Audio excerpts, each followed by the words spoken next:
There's a few things I walk into every single house with, whether it's a new install, I want to check the temperature rise, make sure I have the fan speed set right, or it's an AC, I want to see how the AC is performing, the difference across the coil, is pocket thermometers. I carry 2 all the time because I can go in, pop a 1/4 inch hole, put one in the supply, put one in the return. I can get my Delta T instantly and easy.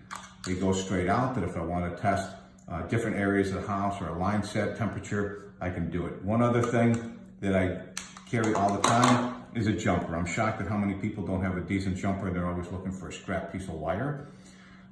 We at Able sell these in a pack of 12. They come different colors. They're covered at the end. Alligator clip for making it easy to bypass. No more running up and down the stairs to check the thermostat. No more worrying about whether that limit's actually open or closed.